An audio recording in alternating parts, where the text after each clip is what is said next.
vamos continuar aqui no fundo branco para a gente falar da subclasse Euteria, que é a última que nos resta. A subclasse, esses sim, são os mamíferos placentários. Só que qual é o detalhe? Eles são placentários? São placentários. Só que existem múltiplas ordens. Vamos pensar em mamíferos placentários. O morcego, um mamífero que voa. O golfinho, um mamífero que nada. O lobo, um mamífero que vem aí, que é parente próximo do cão da gente, que ele tem pelos pelo corpo, dentição super desenvolvida. Os felinos, que são também animais que são da caça, são quadrúpedes. Os primatas, enfim, tem muitos mamíferos dentro dessa subclasse e cada um deles é separado em ordens devido às suas características. Tem que saber as ordens? Sim, você tem que saber. Tem que estudar. É uma decorebinha alguns nomes? Sim, alguns são lógicos, outros não são. Então, fica atento que é importante, tu tem que saber, por favor, tá? Por mim e pelo vestibular. Vamos lá, primeiro os cetáceos, boto, baleia, cachalote, golfinho, são todos esses mamíferos aquáticos que voltaram para o ambiente aquático e que perderam os pelos, ok? Eles são animais totalmente lisinhos. Tem mamíferos aquáticos peludos, só que não é o caso deles. Eles perderam os pelos para melhorar a hidrodinâmica e a gente estudou lá no primeiro ano que eles evoluíram de animais quadrúpedes, tá? Que sim tinham pelos. E eles são carnívoros na maior parte, tem alguns que são filtradores, algumas baleias são filtradoras, mas comem microcrustáceos que não deixam de ser carnívoro. Sirênios, não falei para você, sirênios vem de sereias e de todas essas lendas, né? Sirênios é o peixe-boi que tá na nossa Amazônia aqui, mas também tem esses sirênios que são conhecidos como manatis, como dilgons. Procura aí sirênios, é bem interessante, no final a gente dá uma procuradinha se der tempo. Os sirênios, eles são os peixes-bois porque eles são muito fofinhos e eles são peludos, eles têm um pelo que nem a vaca também tem um pelo grosso, eles têm um pelo muito parecido e eles são chamados de peixe-boi ou vaca do mar, os manatis, o dilgon, tanto do ambiente marinho quanto da água doce, porque eles são herbívoros, eles comem um tipinho de alga que cresce no fundo do mar ou no fundo da água doce que eles estão, né? E são animais que correm grande risco de extinção porque eles são muito dóceis e deixam se aproximar com muita facilidade dos seres humanos, beleza? Aí a gente tem os primatas, que dentro dos primatas está o ser humano, os macacos, os orangotangos, os gorilas, os chimpanzés. Cada um desses animais é um, tá? Pelo amor de Deus, não vai dizer que macaco e chimpanzé é a mesma coisa. O macaco é arborícola, esse que tem a cauda. Tem o mico-leão dourado, tem o sagui, tem o babuíno, tem a maior diversidade, tá? E a gente tem vários tamanhos também, macaco-aranha, enfim. E a gente tem os orangotangos, que são esses mais amarelados, correm risco de extinção. Amarelados não, alaranjados. Tem os gorilas, que são esses maiores, grandões, que vivem na África, que são bastante territorialistas. Eles vivem no solo, tá? Eles são bastante pesados.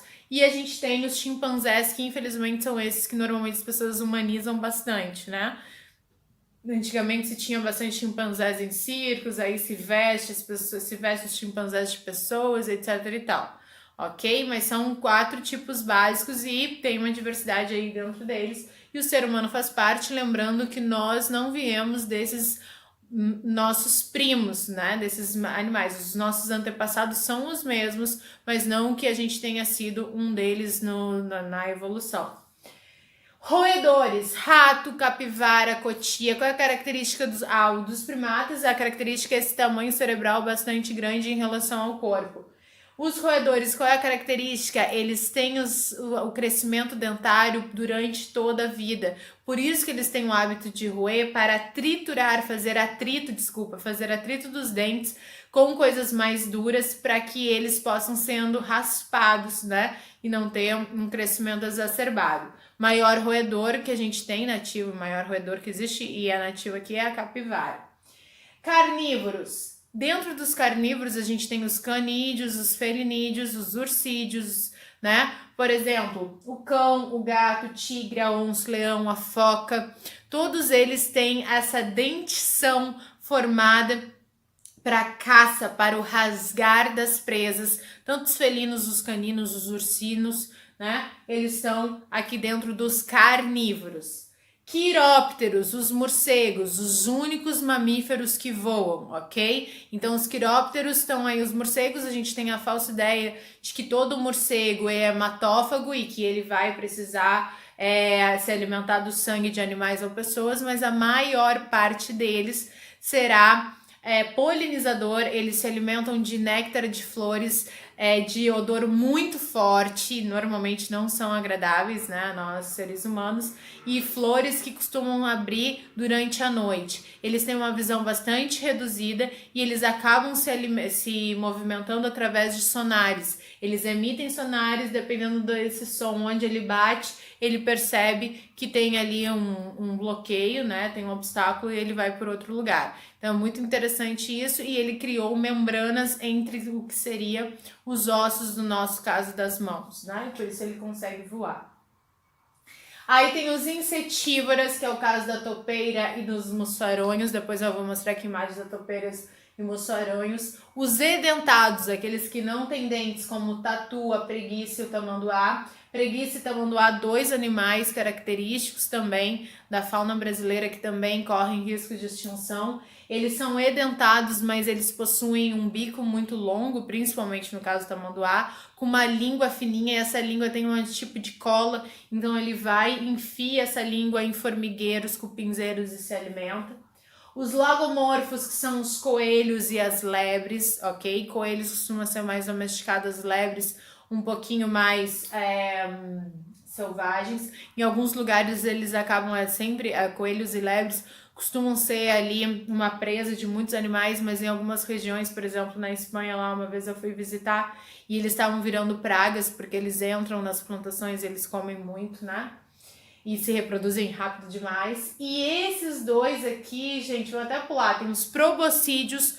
Probóscide é a tromba, tá? E os dos proboscídeos, a gente tem o exemplo dos elefantes, que tem esse nariz que se transforma numa tromba, que serve como um membro quase para segurar, agarrar, né? Levar as coisas até a boca.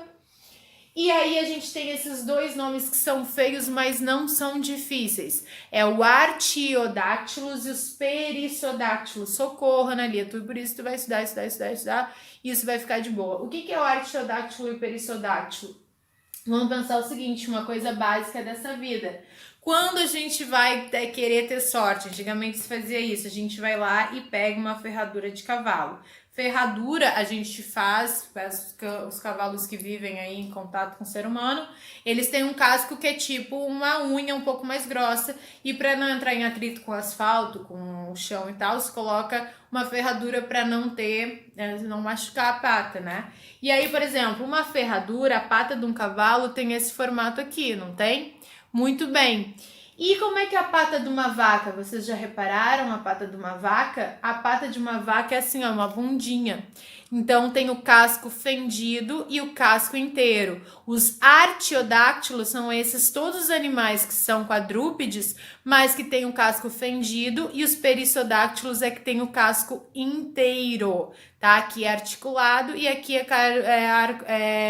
casco inteiro. Artiodáctilos, perissodáctilos. A maior parte dos artiodáctilos são esses herbívoros que são ruminantes, que tem os 4 estômagos, tá? Exemplo, o boi, a cabra, o porco é onívoro, na verdade, não é ruminante, ele come qualquer coisa, né? Camelo, veado, todos têm um casco fendido, tem uma patinha, se tu for observar, como se fosse 2 dedinhos. E cavalo, rinoceronte, zebra vão ser perissodáctilos, vão ter assim o casco. Beleza, meus amores? Falei para vocês que eu mostrar a topeira, mussaronho, que são animais um pouquinho mais difíceis da gente enxergar. E qual era o outro que eu ia mostrar para o peixe-boi para vocês? Então, vou dar um pause aqui e já mostro. Ó, amorzinho, se eu tivesse em aula, a gente olhar e ia ver minhas fotos do arquivo pessoal. Tu tá aí no Google, vai lançando esses animais que tu não sabia que existiam, tá difícil de ver. Vai procurando, tá? Isso que é interessante na zoologia, a gente vê os animais. Aqui eu só separei esses três que eu tinha falado. Olha o peixe-boi, se não é uma fofura esse animal. E quanto menor, ele é mais fofinho ainda. E ele é super dócil, por isso que o ser humano acaba, infelizmente, degradando o meio ambiente que ele tá, ou pegando ele para criação. E existe ONG, criação assim, né, parques e tal, que ainda é permitido animais, no México, por exemplo. Mas isso é muito triste, mas existem ONGs de preservação na Amazônia para tentar manter o número das espécies conservado. Olha que fofura é o peixe-boi. Aí a topeira, já não podemos usar a palavra fofura para definir, né? Esse animalzinho, a gente já viu vários memes na internet, um dos bichinhos mais feios do mundo, né? Essa aqui, principalmente, é uma topeira bem conhecida, que ela é assustadoramente feia. Ali ela é de frente, que ela é de lado, nem é tão feia. E um mussaronho é esse bichinho bem pequenininho também, né? Que ele é a coisa mais fofinha, parece um ratinho. A gente olha tudo e pensa que é só um ratinho, só que não, é um mussaranho. Entenderam, meus amoricinhos? Amo vocês, beijinho, beijinho. Terminamos os mamíferos e na próxima semana a gente vai falar da circulação e respiração de todos os grupos de todos os cordados. Vamos comparar desde lá dos peixes até os mamíferos, do tipo de circulação e respiração e excreção, beleza? Vamos fazer um quadro comparativo. Beleza? Mas aqui de mamíferos fechou e eu o quê? Eu te amo. Beijo!